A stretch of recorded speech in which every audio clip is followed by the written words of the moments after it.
미국도 쟤들 편 드는 거예요? 미국도 한통속이네요. 미국의 한 대학교, 한 유학생이 교수님의 강의 도중 책상을 박차고 일어나 소리를 지릅니다. 강의실 내부는 순식간에 조용해지고 교수님은 묵묵히 그녀를 바라보고 있는데요. 오늘의 주인공인 여학생은 마치 자신이 잘못한 것 마냥 바닥을 보며 손을 꼼지락거리고 있습니다. 도대체 이 학생들에겐 무슨 일이 있었던 것일까요? 바로 지금 사연을 들어보겠습니다. 오늘의 사연 시작합니다. 안녕하세요, 여러분.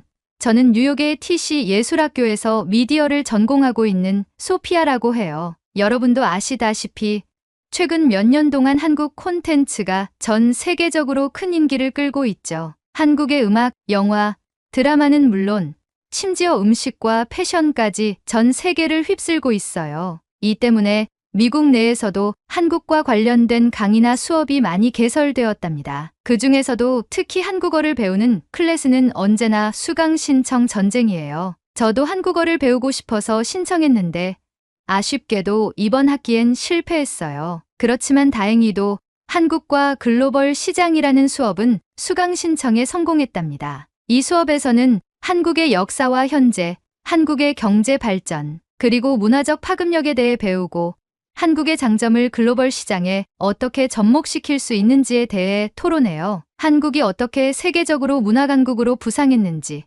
그 과정과 전략을 심도 있게 다룹니다. 교수님은 수업 첫날 이렇게 말하셨어요. 한국은 이제 더 이상 작은 나라가 아닙니다. 세계 각국이 주목하는 문화 강국이자 글로벌 시장에서 중요한 영향력을 발휘하는 국가입니다. 한국의 콘텐츠가 전 세계에 미치는 선한 영향력과 그 매력은 이제 모든 이들에게 감동을 주고 즐거움을 선사하고 있죠. 이 말에 저는 깊이 공감할 수밖에 없었어요. 저 역시 한국 문화에 푹 빠진 한 사람으로서 이런 수업이 정말 기대가 되었거든요. 저는 사실 K-팝을 통해 처음으로 한국 문화에 입문하게 되었어요. BTS나 블랙핑크 같은 아티스트들의 음악을 들으면서 한국의 문화에 더 많은 관심을 가지게 되었죠. 그러다 보니 자연스럽게 한국 드라마에도 관심을 가지게 되었고 오징어 게임 같은 드라마를 정말 흥미롭게 봤어요. 이뿐만 아니라 최근엔 흑백 요리사라는 한국 요리 콘텐츠도 즐기게 되었어요. 그 프로그램을 보며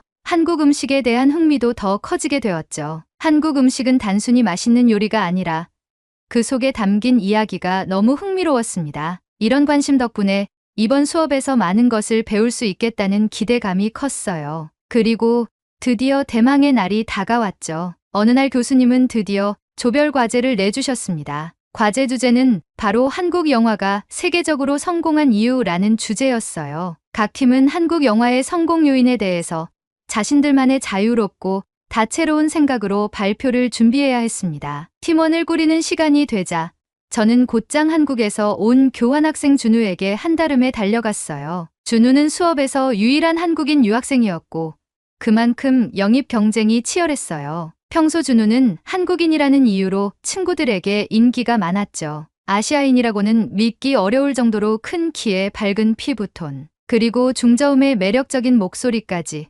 그야말로 한국 드라마에 나오는 남자 주인공 같은 비주얼을 갖고 있었어요. 저는 제가 한국의 컨텐츠를 사랑하고 즐기는 만큼 이 과제를 성공적으로 완수하고 싶다는 열망에 가득 찼어요. 그러기 위해선 한국인인 준우가 꼭 필요로 했죠. 절대로 외모나 목소리에 끌린 게 아니었습니다. 저는 준우를 꼭 데려올 것이라는 마음으로 저는 그에게 다가갔습니다. 하지만 다른 친구들도 저와 똑같은 생각을 하고 있었어요. 준우를 중심으로 수많은 학생들이 모였어요. 남녀 할 것 없이 경쟁이 치열했죠. 준우는 이런 모습에 곤란해하며 누구와 팀을 이룰지 정하기 위해 가위바위보를 하라고 제안했습니다. 심장이 쫄깃해졌어요. 이 남자 갖고 싶다라는 열망이 제 머릿속에 가득해졌고 저는 세상의 모든 신에게 소원을 이뤄달라고 빌면서 신중하게 가위바위보를 시작했죠. 한 번, 두 번, 그리고 마지막에 제가 승리했어요.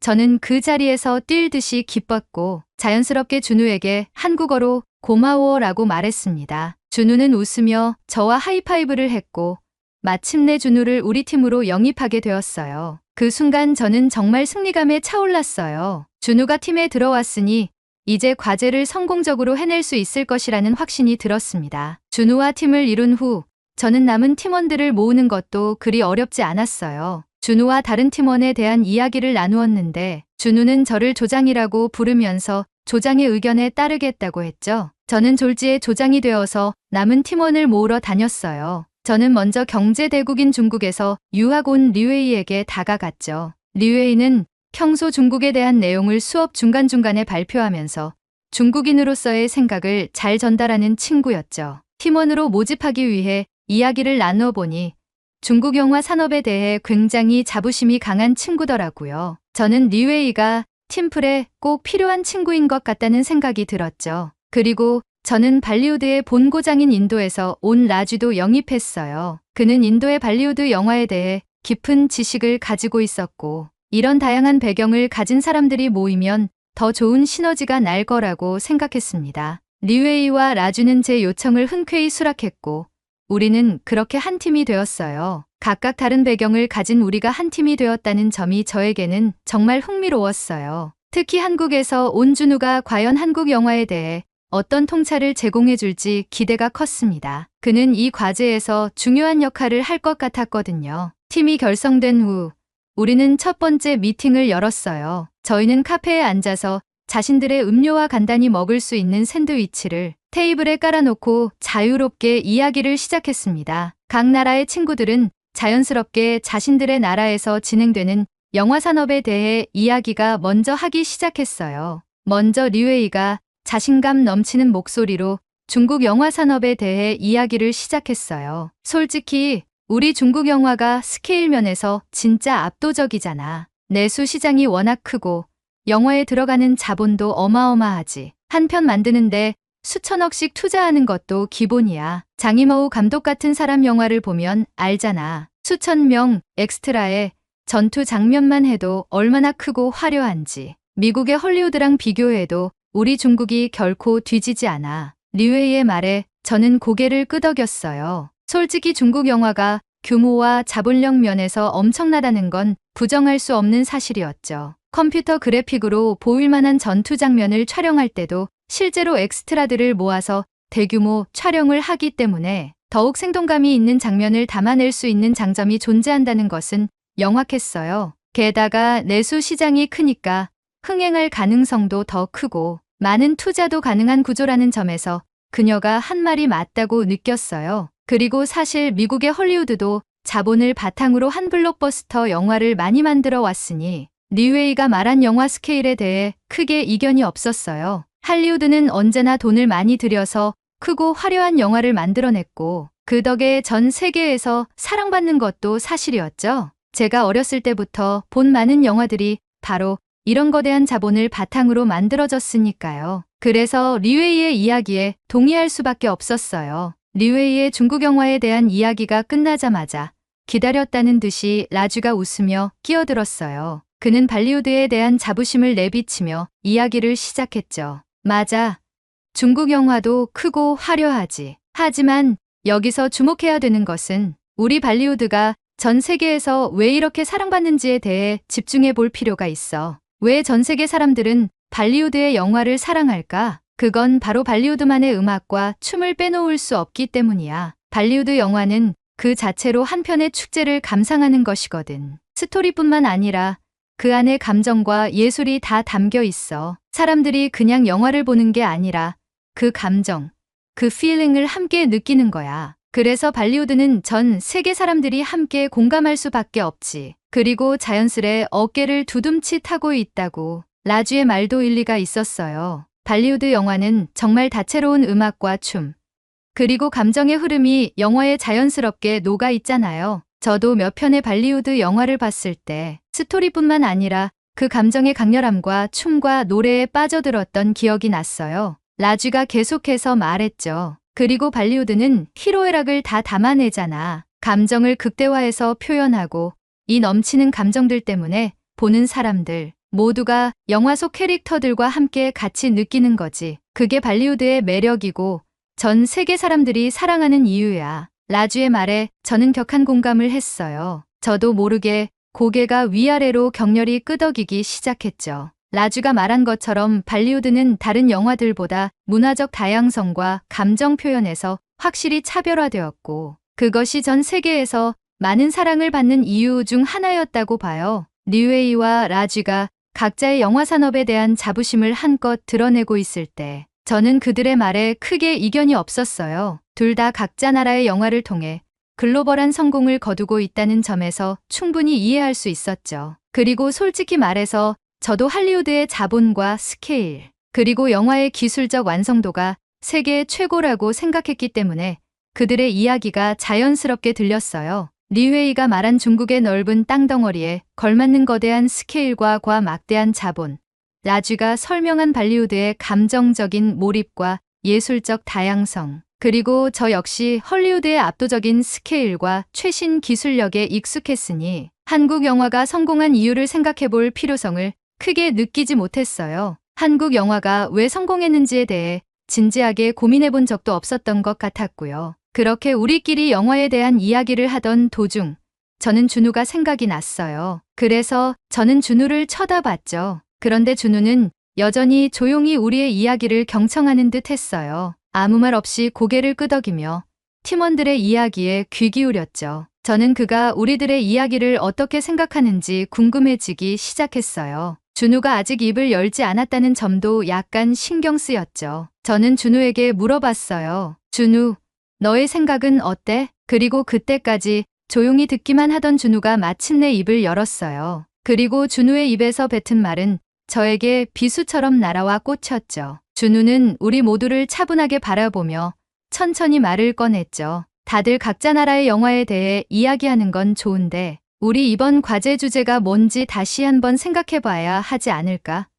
우리 과제는 한국 영화가 왜 세계적으로 성공했는지를 분석하는 거잖아. 그런데 지금 우리는 각자 나라의 영화 산업에 대해 자랑하는 데만 집중하고 있어. 준우의 말에 모두가 잠시 말을 멈추고 그의 이야기에 집중했어요. 리웨이도 라쥐도 갑작스럽게 준우의 발언에 눈길을 돌렸죠. 저는 조장으로서 이 말을 들었을 때 얼굴이 화끈거렸어요. 과제에서 생각해야 하는 중심에서 완전히 벗어난 내용으로 이때까지 이야기를 나눈 사실이 너무 부끄러웠죠. 리웨이와 라쥐의 자랑이 자연스럽게 흘러가서 저도 그쪽으로만 생각하고 있었다는 것을 깨달았거든요. 그래서 우리의 주제인 한국 영화에 대해 깊이 생각하지 않고 있었던 사실이 쪽팔렸어요. 준우는 계속해서 설명했어요. 한국 영화가 이렇게 세계적으로 성공한 이유를 생각해보자면 단순히 자본이나 스케일 때문은 아니야. 한국은 사실 내수 시장이 그렇게 크지 않아. 그리고 할리우드나 중국처럼 거대한 자본을 쏟아붓는 영화도 많지 않지. 하지만 그럼에도 불구하고 한국 영화는 국제적으로 많은 사랑을 받고 있어. 왜 그럴까? 그 순간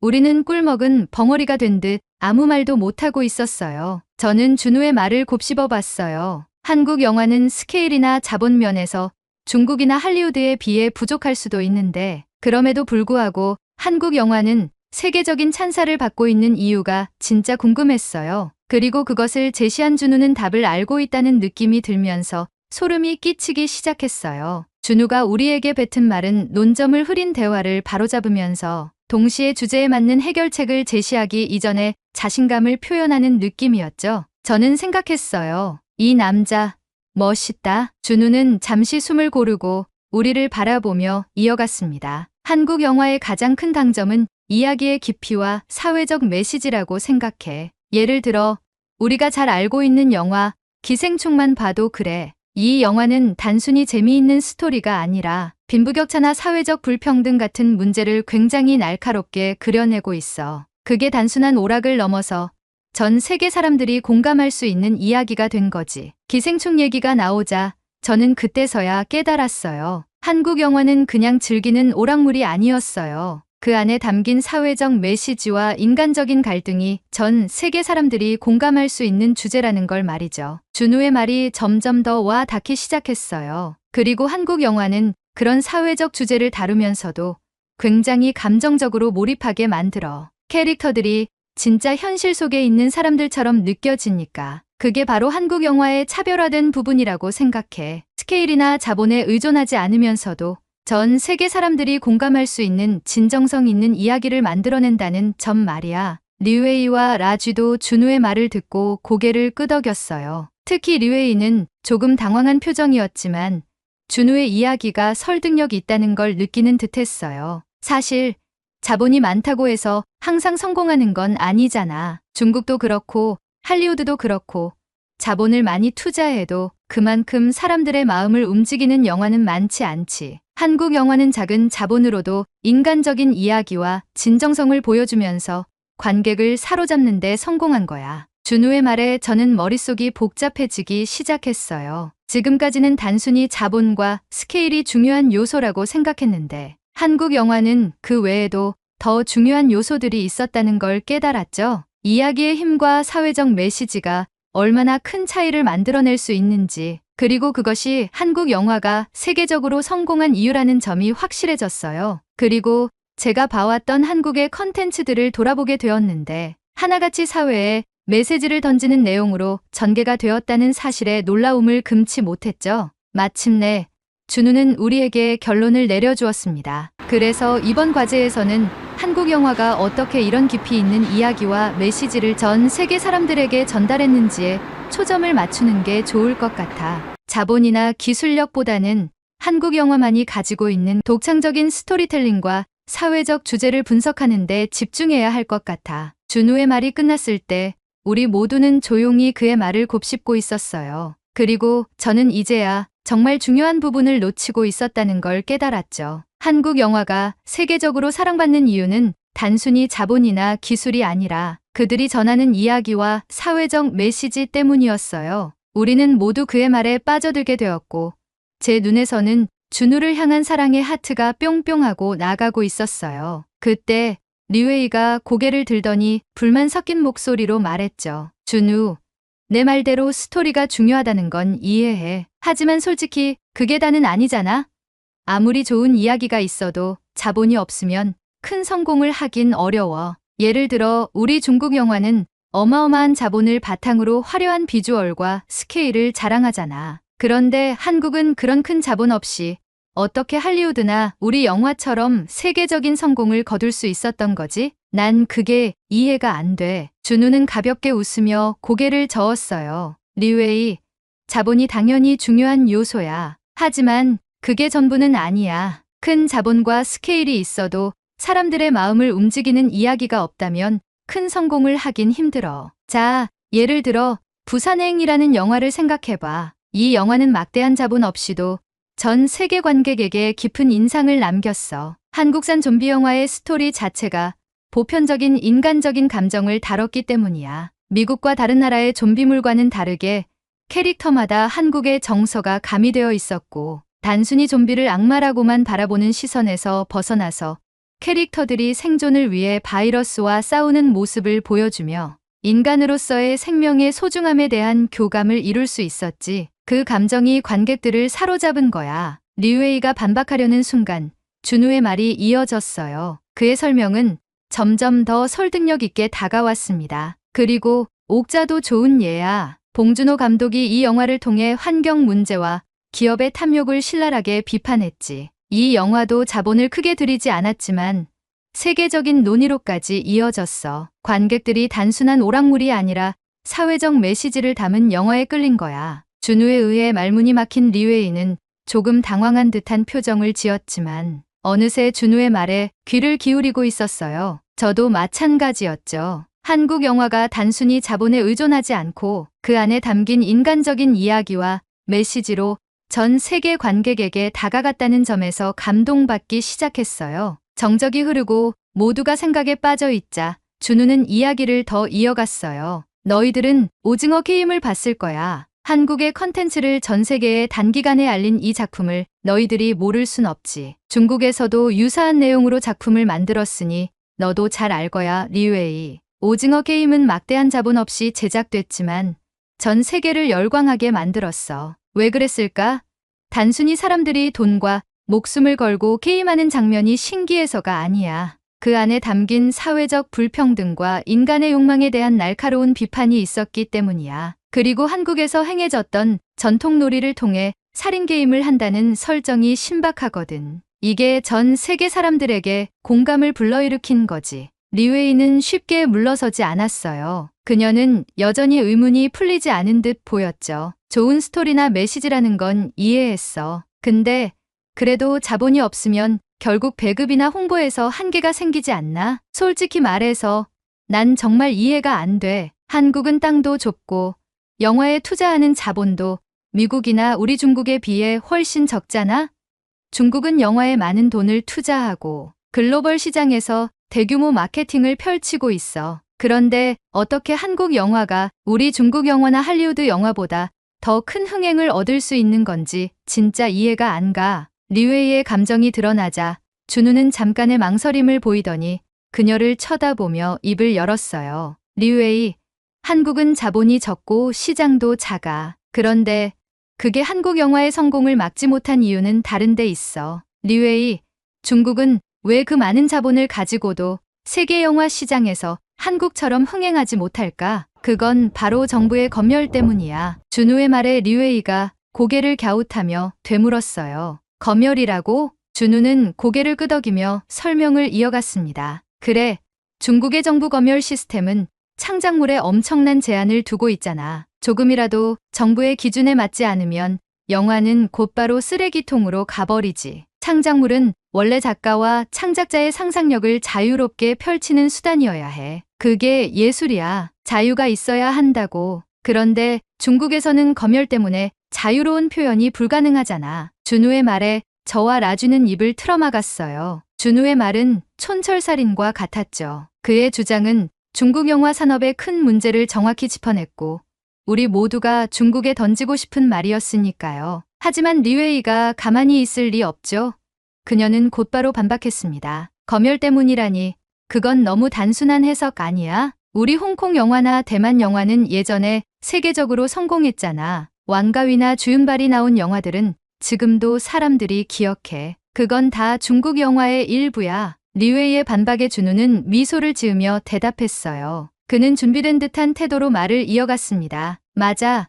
홍콩이나 대만 영화는 과거에 성공한 적이 있지. 하지만 그때는 지금처럼 검열이 심하지 않았을 때야. 그리고 당시의 성공은 중국 정부의 간섭이 적었을 때의 일이잖아. 홍콩과 대만은 아직까지도 중국의 속국이 아닌 자신들의 자유를 외치고 있어. 하지만 상황이 많이 달라졌지. 중국은 속국이라 주장하며 홍콩과 대만으로 검열의 대상을 늘려나가고 있고 중국 내 창작자들이 마음 놓고 상상력을 펼칠 수 있는 환경이 아니지 않아. 그리고 곧이어 무서운 분위기가 연출되었어요. 준우는 잠시 말을 멈추고 리웨이에게 다가가 눈을 마주치며 중저음의 목소리로 냉정한 질문을 던졌어요. 곰돌이 푸가 중국에서 금지된 걸 기억하지? 시진핑과 닮았다는 이유만으로 말이야. 이런 환경에서 어떤 창작자가 마음껏 상상력을 발휘할 수 있을까? 검열이 창작을 가로막고 그게 중국 영화가 더 이상 세계적으로 성공하기 어려운 이유 중 하나라는 것을 중국인들은 알아야 해. 준우의 논리는 날카로웠고 모두가 그의 말에 아무 말도 못했어요. 리웨이는 결국 분노가 머리끝까지 차오른 듯 보였고 큰 목소리로 준우에게 대답했어요. 그래, 너희 나라는 참 잘났어. 그런데 사실 한국도 우리 중국 것들을 베끼고 있잖아. 넌 그걸 모르나 본데 넌 지금 중국을 상대로 선 넘는 발언을 하고 있어. 리웨이는 준우를 바라보며 불쾌한 감정을 터뜨렸고 우리는 모두 긴장할 수밖에 없었어요. 하지만 준우는 도리어 자리에 앉으며 은은한 미소를 띄우며 조용히 반박했습니다. 리웨이, 오히려 중국이 한국 콘텐츠를 베끼고 있다는 생각을 하지 않아? 중국이 만든 예능 프로그램이나 드라마를 보면 한국에서 나온 콘텐츠의 제작 일자나 제작 기간과 차이가 나는 것을 팩트로 비교해 볼 수 있어. 누구의 것이 먼저였는지 아주 쉽게 알 수 있을 것 같은데 리웨이의 얼굴은 마치 자신의 국기처럼 붉게 타오르고 있었고 씩씩거리며 준우를 노려보았죠. 하지만 준우는 개의치 않고 계속해서 논리적으로 말을 이어갔어요. 그리고 중국의 한푸나 김치 같은 논란도 있어. 한국에는 역사서가 기록한 명백한 자료들이 존재해. 한국은 오래된 전통과 문화를 이어온 국가고 이를 계승하기 위해 무형문화재 장인들이 지금도 계속 노력하고 있어. 그에 반해 중국인 너희의 역사라고 표명하기 위해선 실질적인 자료를 제시해야 하는 것 아니야? 인구수가 많으니 다 같이 한마음으로 소리치는 게 아니라 팩트로 덤비라는 말이야. 그 말을 들은 리웨이는 더 이상 말을 잇지 못했어요. 그는 격분한 표정으로 자리에서 일어나더니 준우를 쏘아보며 말했습니다. 너 두고 봐. 난 절대로 참지 않을 거야. 이 조별과제 난 더 이상 못하겠고 너랑 계속 얘기하기도 싫어. 난 빠질 테니 알아서 해. 리웨이는 분노를 참지 못한 채 자리를 박차고 나갔습니다. 카페의 분위기는 험악해졌고 다른 테이블에 있는 사람들도 우리를 쳐다보기 시작했죠. 저와 라주는 리웨이가 나가는 모습을 멍하니 지켜볼 수밖에 없었습니다. 그런데 준우의 행동이 더 대박이었어요. 아무렇지 않은 듯 말없이 샌드위치를 가져가 먹기 시작했죠. 저는 눈치를 보고 있었고 라주는 고개를 저으며 조용히 말을 꺼냈어요. 리웨이는 너무 감정적으로 반응한 것 같아. 준우가 말한 게 사실이잖아. 그리고 나는 개인적으로 중국어가 가장 큰 문제라고 생각해. 저는 라주를 보며 의아해졌어요. 중국어가 문제가 된다는 게 무슨 말인지 궁금했죠. 왜 중국어가 문제라는 거야? 라주는 조금 미소를 짓더니 설명을 이어갔습니다. 중국어는 너무 강하고 듣기에도 조금 거칠어. 특히 영화의 분위기나 장르를 살리는 데 있어서는 그 언어가 영화를 더 매력적으로 만들어야 하거든. 우리 인도는 힌디어와 영어의 음악과 리듬을 넣어서 더 매력적으로 들리게 발전시켜왔지. 그 덕분에 전 세계에서 발리우드가 인정받게 된 거고. 하지만 중국어는 이런 매력을 만들기 위해서는 검열과 규제를 풀어야 한다고 생각해. 라주는 준우의 의견에 공감을 표하며 다시 말을 이었어요. 결국 창작자들이 자유롭게 상상력을 발휘할 수 있어야 영화가 세계적인 성공을 거둘 수 있는 거야. 그리고 그 점에서 한국은 정말 대단해. 검열과 규제가 없는 창작 환경, 그리고 거기에 진정성 있는 이야기가 더해지니 전 세계 사람들이 사랑할 수밖에 없잖아. 라주의 말을 들으며 저는 각국의 영화 산업이 단순히 기술력이나 자본의 문제가 아니란 걸 점점 깨닫기 시작했어요. 각 나라의 창작물에는 언어, 문화, 그리고 그 나라의 자유로운 창작 환경이 얼마나 중요한 요소인지 알게 되었죠. 특히 한국이 사회적 메시지와 진정성 있는 스토리로 세계적으로 사랑받을 수 있었던 이유가 분명해졌어요. 남아있던 우리는 힘을 합쳐 조별과제를 완성하기로 했습니다. 우리는 한국 영화가 성공할 수밖에 없는 이유에 대한 주제의식을 명확히 하며 각국의 사례들을 비교 분석하여 한국 영화의 성공 비결에 대한 깊은 이야기를 나누었습니다. 리웨이가 있을 때 준우와의 대화에서 많은 정보를 도출할 수 있었고 이 부분을 헐리우드와 발리우드의 관점에서 비교하여 과제를 완성했습니다. 저는 이 과정에서 각 나라가 창작물을 바라보는 시선과 언어적 특성이 어떻게 서로 다른지에 대한 깨달음을 얻게 되었습니다. 미국, 인도, 한국 등 각각의 나라는 영화나 콘텐츠에 반영된 언어의 매력, 문화적 분위기, 그리고 장르의 개성이 전해지는 방식이 각기 달랐고 그 점이 콘텐츠의 성공 여부에 중요한 역할을 한다고 판단했습니다. 메인 주제와 더불어 깨달은 점들에 대한 디테일한 자료도 준비했고 이를 바탕으로 과제 발표 준비까지 마쳤습니다. 발표 당일 우리는 준비한 대로 순조롭게 발표를 진행했습니다. PPT는 준우가 직접 제작했고 발표는 저와 준우, 라쥐가 각자의 역할을 맡아 차례대로 진행했어요. 발표는 라쥐가 먼저 시작했습니다. 그는 각국의 언어를 영화라는 장르에 어떻게 녹여내는 지에 대한 내용을 발표했습니다. 언어와 영화가 조화를 이루는지 한국과 인도, 미국의 영화에서 감정의 표출과 분위기를 언어로 어떻게 표현하는지를 비교하며 발표를 했습니다. 그 다음 준우가 한국 콘텐츠의 강점에 대해 이야기했습니다. 그는 한국 영화와 드라마가 진정성 있는 이야기와 창작의 자유를 바탕으로 어떻게 전 세계에서 사랑받고 있는지를 설명했죠. 적은 자본과 적은 내수 시장을 가지고 있음에도 불구하고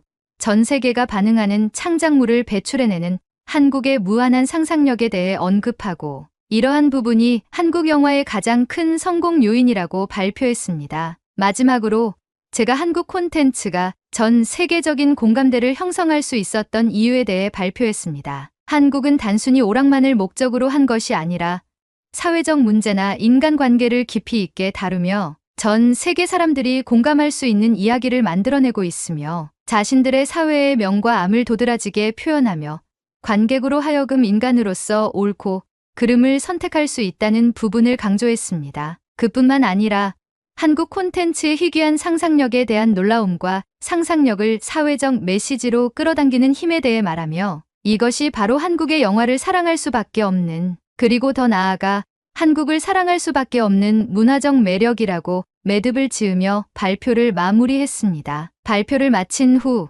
우리는 강단의 자리에 앉아 교수님의 피드백을 기다렸습니다. 교수님께서는 저희 셋을 번갈아가며 보시더니 조용히 앉아있던 리웨이에게 왜 팀에서 이탈을 하게 되었는지 질문을 던지셨습니다. 리웨이는 감정이 실린 목소리로 대답했습니다. 중국의 콘텐츠는 이미 충분히 우월합니다. 중국은 초강대국으로 성장했고 창작물에 쏟아붓는 투자 비용이 어마어마해요. 저희는 미국과 견줄 만한 콘텐츠 산업을 발전시키고 있습니다. 그리고 미국에서 흥행한 작품들도 중국에선 빛을 보지 못하고 중국에서 만든 작품은 대박이 터지죠. 한국이 우리보다 더 인정받는 것이 아직도 이해가 되지 않습니다. 컨텐츠는 상품성이 있어야 하고 중국은 컨텐츠로 돈을 많이 벌어요. 저와의 생각이 다르니 팀에서 빠질 수밖에 없죠. 리웨이의 대답에 강의실은 순간 조용해졌습니다. 교수님은 가만히 듣고 있다가 발표를 한 우리에게 박수를 보냈습니다. 저와 동료들은 얼떨떨하게 인사를 했고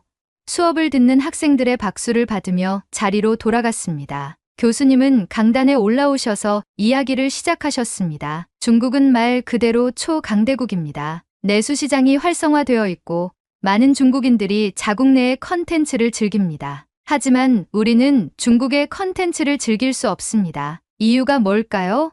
중국의 검열이 까다롭기 때문에 세상으로 나오는 컨텐츠의 개수가 월등히 한정적입니다. 중국이 자신있게 세상 밖으로 내어놓은 창작물들은 말 그대로 중국 찬양에 대한 내용입니다. 하지만 한국과 미국, 인도 등 다른 나라들은 어떻습니까? 교수님의 질문에 강의실은 조용해졌습니다. 교수님은 바로 이어서 말씀을 이어갔습니다. 대표적으로 한국의 기생충에 대한 이야기를 해보겠습니다. 한국은 자신의 나라의 수직적인 빈부격차를 풍자해서 자신들의 밑바닥과 우월한 계층 간의 갈등을 묘사합니다. 이런 창작물을 중국에서 만들어서 내보낼 수 있을까요? 중국은 자신들의 나라가 폄하되는 것에 극도로 흥분하는 민족입니다. 약간의 비판적인 시선과 비하 발언이 생기면 이에 대응하는 목소리만 높일 뿐이죠. 교수님의 말은 중국을 향한 날카로운 비수 같았고 강의실에서 교수님의 말씀을 듣는 저는 살벌한 분위기를 감지했습니다. 교수님은 곧이어 리웨이를 손가락으로 콕 집으며 말씀을 이어갔습니다. 리웨이, 중국에서 온 당신은 이 점을 심도 깊게 고민해야 할 필요성이 있습니다. 당신은 유학생입니다. 보다 넓은 견문을 넓히기 위해 유학을 결정한 것입니다. 제 말이 틀렸습니까? 자신의 마음속에 뿌리 박혀 있는 사상만 바라보지 마시고 주변을 둘러보는 지혜가 필요합니다. 중국의 발전 가능성은 무궁무진합니다. 물론 창작의 자유가 보장될 때 말이죠. 중국인들이 이걸 깨닫는 순간 전 세계에서 가장 큰 영향력을 발휘할 수 있는 나라가 될 것입니다. 이 부분을 꼭 인지하세요. 교수님의 말이 끝나자 강의실에 있던 우리는 모두 고개를 끄덕였습니다. 그 순간 리웨이가 소리를 지르며 분노를 터뜨렸습니다. 미국도 한국과 동맹국이니까 한국 편을 드는 거군요. 내가 이 대학에 돈을 쓸어 온 것이 한심하게 느껴집니다. 더 이상 수업을 듣지 않겠습니다. 뻑큐, USA. 리웨이는 분노한 채 강의실을 떠났습니다. 모두가 그 장면을 지켜보며 말을 잇지 못했어요. 강의실은 고요해졌고 교수님은 잠시 한숨을 쉰 후 마지막으로 말씀하셨습니다. 여러분이 보신 것처럼 중국은 아직까지 자신의 나라에 대해 우월주의에 빠져 있습니다. 물론 몇몇의 중국 학생들은 이를 인지하고 개선하려고 노력하고 있죠. 하지만 뿌리 박힌 중화 사상을 개선하지 않으면 도태될 것입니다. 여러분은 이 모습을 보고 어떤 점을 배워야 하는지, 그리고 어떤 점을 배우지 말아야 하는지를 깨달아야 합니다. 오늘을 기점으로 스스로를 돌아보고 자신의 인생을 설계하시길 바라겠습니다. 오늘 강의는 여기서 마치겠습니다. 교수님이 강의실을 나가자 저와 준우, 그리고 라쥐는 서로를 바라보며 수고했다고 말했습니다. 우리는 가벼운 마음으로 근처 패스트푸드점에 들러 음식을 시켰어요. 음식을 먹으며 준우가 말했습니다. 아무리 그래도 리웨이에게 너무 심하게 말한 것 같아. 조금 감정적으로 대했던 점이 미안해. 저와 라주는 고개를 저었습니다. 그럴 필요 없어. 준우, 내 말이 틀린 건 아니잖아. 리웨이도 그런 걸 받아들여야 하는데 오히려 감정적으로 반응한 건 그쪽이었어. 제가 먼저 말했죠. 라주도 맞장구 쳤습니다. 맞아. 오히려 내가 사과할 필요는 없어. 리웨이는 자기가 고집을 부린 거지. 하지만 준우는 여전히 마음이 편치 않아 보였습니다. 그는 한참을 생각하더니 말했습니다. 리웨이가 나 때문에 마음고생이 심했을 거야. 내가 조금 더 신중하게 말했다면 이렇게까지 상황이 안 좋아지진 않았을지도 몰라. 난 유학생이 타지에서 겪는 외로움을 알고 있으니 리웨이도 분명 힘들 거야. 그녀를 만나서 다시 이야기해보고 싶어. 준우는 그렇게 말하고 저희에게 양해를 구한 후 자리를 떠났습니다. 저와 라주는 어이가 없었죠. 준우가 그렇게 냉정하게 토론했던 리웨이를 품어주려고 하다니. 그 마음을 이해하기가 힘들었어요. 그때 라주가 갑자기 테이블을 탁 치며 말했어요. 이래서 한국을 좋아할 수밖에 없는 거야. 감정이 격해져도 결국 화합을 위해 먼저 손을 내미는 행동을 하는 게 한국 사람들이잖아. 이런 점이 한국 영화나 콘텐츠에서도 많이 드러나잖아.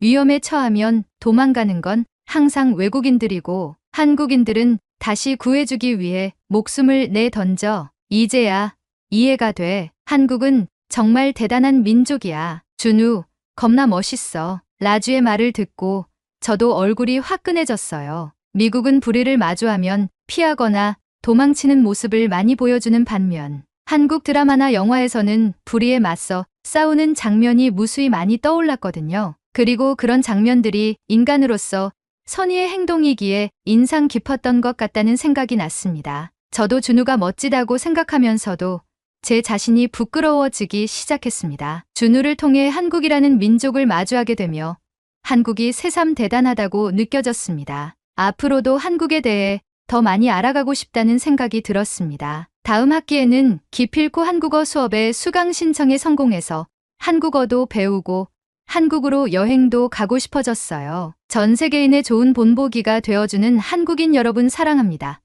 앞으로 많이 배울게요. 고마워. 오늘의 이야기 어떠셨나요? 중국을 향해 한마디만 하겠습니다. 파쿠르, 차이나네? 오늘의 이야기에 공감하신다면 구독, 좋아요 한 번씩 부탁드리겠습니다. 다음에 더 좋은 사연으로 찾아뵙겠습니다. 시청해주셔서 감사합니다. 요즘 유튜브만 보면 여러 태국 관련 기사들과 내용들이 쏟아지고 있습니다. 그만큼 태국에 대한 한국의 반감이 커지고 있고 태국 또한 한국에 대한 반한 감정이 커지고 있죠. 심지어 중국과 손을 잡고 관광산업 유치 및 군사훈련까지 강행하려는 태국 정부의 움직임 속에서 우리 한국인들은 태국에게 뒤통수를 후려맞으며 자연스레 뒷목에 손이 올라가고 있죠. 우리 대한민국은 세계에서 인정한 치안우 수국이기에 태국 불법 체류자들의 만행에 응당한 대처를 하고 있다고 생각합니다. 하지만 태국은 자신들의 입장만 계속 펼치고 있죠. 도대체 왜 이렇게까지 소음이 계속해서 유지되는 것일까요? 바로 지금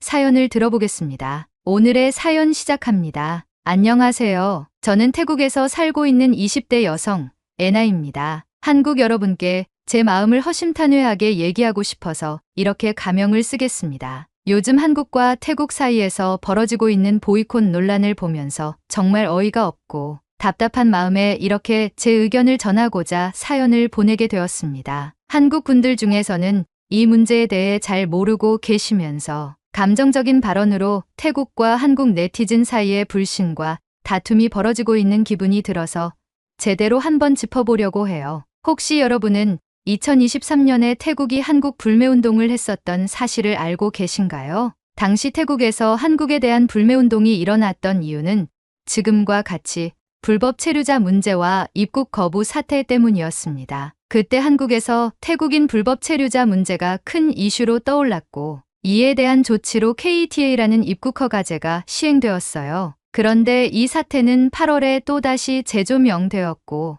1년이라는 시간이 다 되어가는데도 아직도 문제가 되고 있는 제도입니다. 해결되지 않은 이 문제들이 쌓여오면서 지금에 와서도 그 갈등이 계속 이어지고 있는 겁니다. 그러면 왜 이런 문제가 다시 논란이 되고 있는지, 그리고 태국인들이 왜 이렇게 화가 난 건지 제가 한번 말씀드려 볼게요. 우선 태국인 중 일부가 불법 체류자이거나 마약이나 성매매 같은 범죄에 연루되어 있다는 점은 부정할 수 없는 사실입니다. 그건 정말 잘못된 행동이고 그런 사람들에 대해서는 한국이 당연히 강경한 조치를 취할 수 있죠. 이 부분에 대해서는 태국인으로서 한국 여러분께 깊은 사과의 말씀을 드립니다. 그런데 문제는 불법 체류를 생각조차 하지 않는 평범한 태국 관광객들까지 잠재적 불법 체류자로 취급받아 입국을 거부당하는 일이 계속되고 있다는 점입니다. 이건 정말 부당하다고 생각하지 않나요?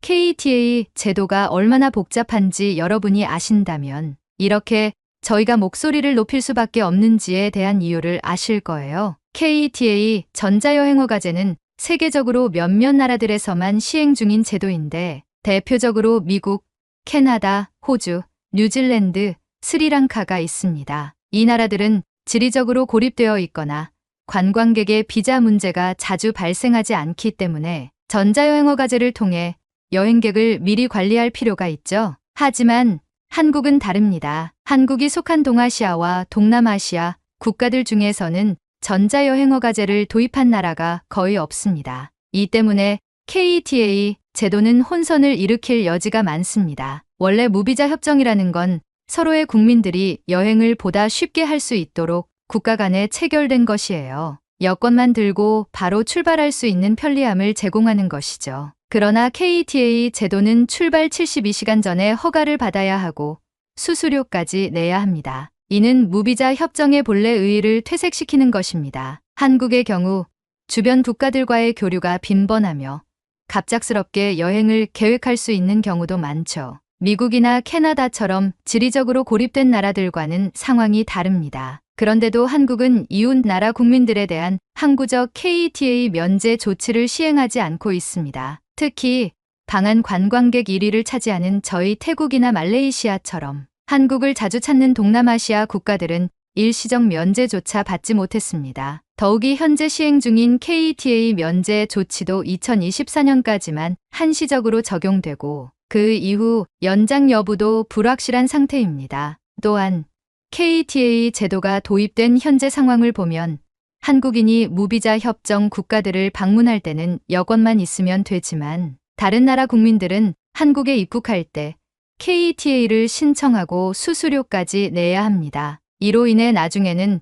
무비자 협정국들도 한국인에게 동일한 조치를 취할 수 있다는 우려가 있습니다. 외교 협정에서는 상호주의의 원칙이 기본이기 때문에 한쪽이 불리하면 상대국에서도 동일한 조건을 요구할 가능성이 큽니다. 무비자 협정국에서 불법 체류 문제가 걱정된다면 차라리 무비자 협정을 중단하는 것이 더 낫지 않을까요? KETA 제도는 기본적으로 72시간 전에 신청해야 하지만 항공여객의 경우에는 상황이 다릅니다. 항공사들은 출발이 임박한 항공권을 할인 판매하는 등 손해를 최소화하려는 노력을 하고 있는데 이럴 때 갑작스럽게 여행을 결정하는 사람들도 적지 않죠. 하지만 KETA는 이런 긴급 여행객들에게 불필요한 장애물이 되고 있습니다. 예를 들어 말레이시아에서는 100명의 KETA 신청자 중 20명이 불허 판정을 받았다는 사례도 있었어요. 이렇게 높은 거절률로 인해 많은 여행객들이 한국 여행을 포기할 수도 있는 상황입니다. 그리고 KETA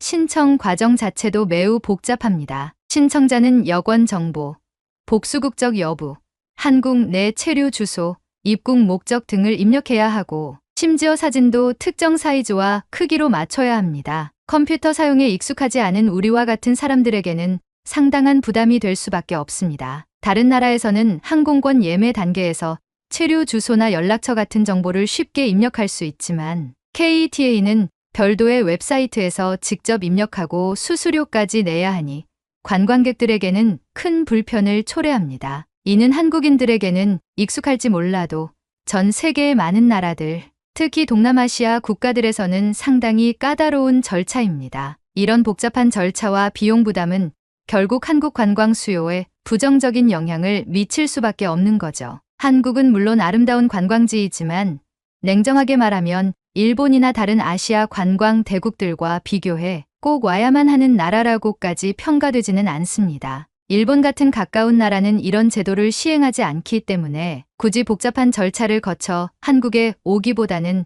다른 나라로 여행지를 바꾸는 사람이 많아질 수밖에 없어요. 그래서 우리 태국인들이 한국 오려다가 일본으로 간다는 이야기가 나오는 것도 이런 맥락에서 이해할 수 있습니다. 전자여행허가 제도가 전 세계적으로 널리 퍼지기 전까지는 이 제도가 오히려 한국 관광업에 악영향을 미치고 있다는 사실을 인정해야 합니다. 한국은 아시아권에서는 아직 낯선 이 제도를 도입했고 이로 인해 방한 관광객이 급격히 줄고 있으며 이는 반한 감정으로도 번지고 있습니다. 태국 입장에서 보면 KETA 제도는 여행객들에게 과도한 부담을 주고 있으며 태국 관광객의 한국 방문을 방해하는 큰 요인이 되고 있습니다. 대한민국은 물론 불법 체류 문제를 해결하려는 목적이 있겠지만 현재 KETA 제도는 오히려 한국에 대한 반한 감정만 부추기는 꼴이 되고 있는 것이죠. 태국인들은 이러한 상황에 정말 큰 상처를 받고 있어요. 저만 해도 한국 문화와 콘텐츠를 즐기며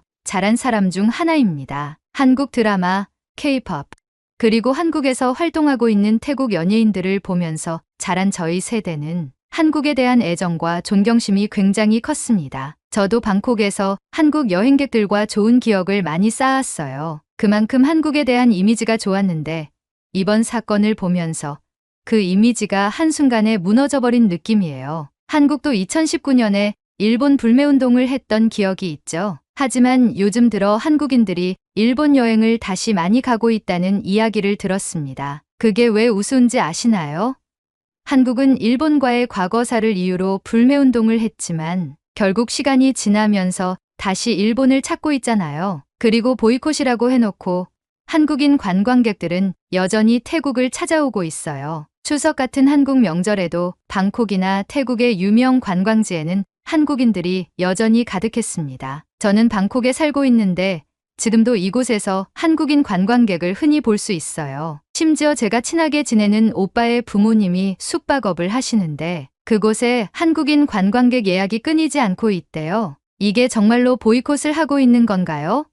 한국인들은 여전히 태국에 오고 태국에서 즐겁게 시간을 보내고 있는데 말이죠. 반면 태국은 한국에 대한 보이콧을 진짜로 실천하고 있습니다. 한국으로 향하는 관광객 수가 급격히 줄었고 여행사에서 한국 여행 상품도 거의 팔리지 않고 있어요. 예전에는 한국과 일본 여행 상품이 동시에 매진될 정도로 인기가 있었지만 지금은 상황이 완전히 달라졌습니다. 이제는 중국, 일본, 필리핀 같은 여행지가 매진 행렬을 이루고 있고 한국은 매진이 안 되고 있죠. 이 차이가 참 아이러니하지 않나요? 태국은 이번 사안에서 정말 단합해서 한국을 향한 보이콧을 이어가고 있다고 생각합니다. 그런데 한국은요? 줄어들기는커녕 여전히 태국에 관광을 오고 있고 우리가 겪는 이 감정적인 문제에 대해서는 별다른 관심도 없어 보입니다. 한국도 자신들의 입장을 분명히 하려면 좀 더 강하게 일관성 있게 행동할 필요가 있다고 봅니다. 진짜로 태국을 보이콧해서 우리 국민들이 그 현실을 격하게 느끼고 정신을 차리게 해야 하는데 태국 정부는 이런 상황에서 이상한 발언만 하고 있어요. 태국 정부가 한국을 식민지화하겠다느니 국방력으로 3시간 만에 한국의 수도 서울을 초토화할 수 있다느니 정말 유치하고 무식한 발언을 하는 걸 보면 답답합니다. 이뿐만이 아닙니다. 태국 여행업협회에서는 한국을 제외한 다른 나라, 특히 중국인 관광객을 유치하기 위해 30일 무비자 제도를 시행하고 있어요. 그들은 한국 관광객보다 중국 관광객을 끌어들이는데 혈안이 되어 있죠. 이런 상황이라면 한국은 정말 필요 없는 존재가 되어버릴 수도 있는 건데 한국은 이 상황이 아무렇지도 않나요? 물론 저 역시도 태국 정부나 여행업협회의 의견을 옹호하는 것은 아닙니다. 한국의 국방력과 기술력은 이미 세계 최고 수준에 이르렀고 식민지화나 전쟁 같은 발언은 현 세계 정세에 터무니없는 이야기죠. 만약 이런 발언들이 실제로 추진되어 중국과 군사훈련이라도 진행된다면 미국이나 유럽 같은 세계 강대국들이 가만히 있을 리 없고 세계적인 대혼란이 벌어질 겁니다. 심지어 자칫 잘못하면 세계대전으로 이어질 가능성까지 있는 상황입니다. 이건 정말 어이없고 무책임한 발언이자 저를 포함한 많은 태국 국민들이 정부의 이 같은 발언에 극구 반대하는 이유입니다. 그리고 또 하나 말씀드리고 싶은 건 솔직히 중국인 관광객들에 대한 생각입니다. 중국인들이 태국에 와서 벌이는 많은 사건 사고들을 봐왔는데 그들이 얼마나 무례하고 더럽게 행동하는지 잘 아실 겁니다. 자신들이 세계 최고라고 떠벌리며 그에 걸맞은 대우를 요구하고 우리 태국을 약소국 취급하면서 함부로 대하는 모습들을 볼 때마다 정말 싫습니다. 저는 이런 식으로 중국인들이 우리나라를 휘젓고 다니는 걸 정말 원하지 않아요. 불법 체류자나 범죄 문제를 해결하기 위해서는 그 문제에 연루된 사람들에게만 강경한 조치를 취해야지. 왜 태국인 전체를 싸잡아 입국을 막고 불편하게 만드는 걸까요? 이렇게 불편하게 만들어 놓고 한국이 기대하는 것은 무엇인가요?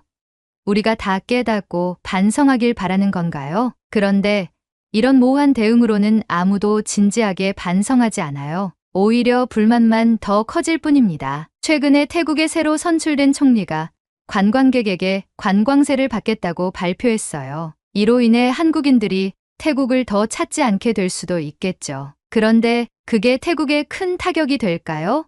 저는 그렇게 생각하지 않아요. 저희 태국은 세계적으로도 유명한 관광지이고 우리의 아름다운 자연과 유산을 자랑스럽게 여깁니다. 한국인 관광객이 줄어든다고 해서 태국의 관광 산업이 크게 휘청일 일은 없을 거예요. 오히려 일본과 중국 관광객들이 더 많아지고 있기 때문에 태국은 앞으로도 잘 나갈 겁니다. 관광세를 통해서 더 많은 발전도 기대할 수 있겠죠. 저는 개인적으로 한국과 태국 정부가 이번 기회를 통해 서로 감정적으로 대응하지 말고 정말 필요한 문제들을 냉정하게 해결해 나가길 바랍니다. 양국이 서로 감정적으로 부딪히기보다는 상호 존중을 통해 문제를 풀어나가는 게 더 발전적인 방향이 아닐까요? 예를 들어 최근 태국 총리가 손가락 하트를 만들었다고 비난을 받은 사건을 아시나요? 그건 사실 한국에서 시작된 문화였죠. 그런데 총리가 그걸 따라 했다가 태국에서 엄청난 비난을 받았습니다. 정말 어이없지 않나요? 총리는 결국 사과했고 사건은 일단락되었지만 이런 일이 자꾸 벌어지는 걸 보면 참 마음이 아파요. 한국과 태국은 서로에게 많은 영향을 주고받는 나라들인데 이렇게 서로 불편하게 지내는 게 맞는 건가요? 저는 태국의 젊은 세대가 여전히 한국 문화를 존경하고 사랑한다고 믿습니다. 저만 해도 여전히 한국 드라마를 보고 K-팝을 들으며 한국을 좋아하고 있어요. 하지만 이런 갈등이 계속된다면 그 감정도 변해갈 수밖에 없겠죠. 그러니까 태국과 한국, 양국은 이번 기회를 통해 정말 중요한 문제들만 쏙쏙 뽑아 서로에게 피해를 주는 원인들을 정확하게 해결해 나가길 진심으로 바랍니다. 더 이상 서로를 탓하고 상처를 주는 방향으로 가지 않고 대화를 통해 진정한 화합을 이룰 수 있으면 좋겠어요. 언제까지 서로 불편하게 지내야 할까요? 감정적으로 대응하기보다는 냉정하게 문제의 본질을 보고 해결 가능한 부분부터 차근차근 풀어나가는 것이 필요합니다. 사실 이렇게 따지고 보면 한국 역시 일본과의 과거사 문제로 오랫동안 불편한 관계를 유지해왔습니다. 하지만 지금은 일본과도 조금씩 관계를 회복하려는 움직임이 있잖아요. 전쟁과 식민지라는 아픈 과거에도 불구하고 지금의 국제사회에서는 협력과 대화를 통해 서로에게 도움을 주며 상생해 나가는 것이 중요합니다. 그렇다면 한국과 태국도 과거를 돌아보고 서로의 문제를 해결해 나가는 데 집중할 때가 아닌가 싶습니다. 그런데 제가 몇몇 한국 네티즌들의 글을 보니 제2차 세계대전 당시 태국이 일본과 동맹을 맺고 친일 관계에 있었다는 이유로 태국을 싫어한다는 이야기도 있더군요. 정말 과거에 얽매여 있는 사람들의 편향된 시선이 아닐까 생각이 듭니다. 물론 역사적인 사실을 부정할 수는 없습니다. 태국이 그 당시 일본과 친밀한 관계를 맺고 있었던 것은 사실이죠. 그런데 그것은 단지 태국이 일본과의 동맹을 맺은 게 아니라 협약을 맺은 것입니다. 일본군이 동남아로 물자 보급을 위한 육로를 열 때 나약한 우리 태국은 피를 보는 전쟁보다는 육로를 열어주는 협약을 진행해서 무사히 일본군으로부터 피해를 입지 않았죠. 그리고 그 당시 동남아 국가들은 서양 열강들의 지배를 받고 있었고 일본이 이를 풀어준 것이라고 생각해서 일본에 호의적이었습니다. 하지만 일본이 우리를 동맹국으로 알고 미국에 선전포고문을 보내라고 했을 때도 우리는 보내지 않고 자유를 추구하며 반일항쟁을 한 역사가 있습니다. 그렇게 우리는 자유의 나라라는 태국의 연호를 사용하며 지금까지 살아온 것입니다. 심지어 2차 세계대전이 종식한 이후 우리는 태국 내 친일파를 모두 제거했고 냉전기 때 미국을 도와 찬미국가로서 활동도 이어갔습니다. 여러분, 지금 시대가 어느 때입니까?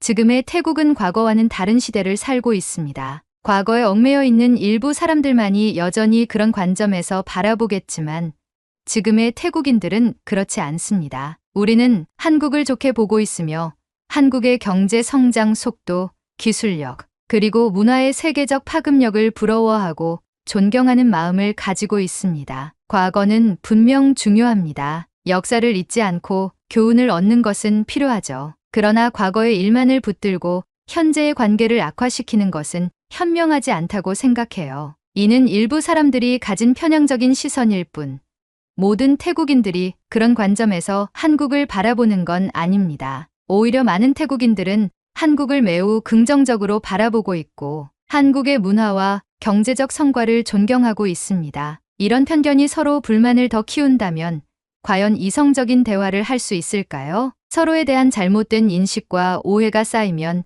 결국 감정적인 대응만 남게 됩니다. 그런 상황에서는 진정한 대화와 해결책을 찾는 것이 매우 어려워집니다. 그렇기 때문에 양국 모두가 과거의 문제를 교훈 삼아 지금 당면한 문제들을 냉정하게 바라보고 해결할 필요가 있습니다. 태국과 한국은 역사적으로도 문화적으로도 깊은 교류를 이어왔고 지금도 서로에게 중요한 파트너입니다. 더 이상 불필요한 오해와 편견으로 인해 관계가 악화되지 않도록 양국 국민들이 서로를 존중하며 대화를 이어나가야 할 때입니다. 또한 가끔 길거리에서 몰상식한 태국인들이 한국인들을 보면 조롱하거나 무례한 행동을 한다는 이야기도 들었습니다. 그런 행동을 보면 정말 안타까운 마음이 듭니다. 하지만 여러분, 세상 어디에나 그런 별난 사람들은 존재하지 않나요? 그렇기 때문에 그런 소수의 행동을 보고 태국 전체에 대한 이미지를 나쁘게 생각하지 않으셨으면 좋겠습니다. 저희처럼 정상적인 태국인들은 절대 그렇게 행동하지 않습니다. 한국인들을 존중하고 한국 문화에 대한 애정도 여전히 큽니다. 소수의 몰지각한 사람들 때문에 전체가 평가절하되는 것은 정말 억울한 일입니다. 이번 사건을 통해 태국과 한국 양국이 더 나은 관계로 발전할 수 있는 계기가 되길 진심으로 바랍니다. 갈등과 오해는 대화와 협력을 통해 얼마든지 해결할 수 있습니다. 서로 얼굴을 붉히고 감정적으로 대응하기보다는 우리 두 나라가 평화롭고 상생할 수 있는 방향으로 나아가기를 바랍니다. 오늘의 이야기 어떠셨나요? 오늘의 이야기에 대한 여러분의 생각을 댓글에 남겨주세요. 오늘의 사연이 마음에 드셨다면 구독, 좋아요 부탁드리겠습니다. 긴 이야기 끝까지 들어주셔서 진심으로 감사합니다. 앞으로도 좋은 사연으로 여러분을 찾아오겠습니다. 시청해주셔서 감사합니다.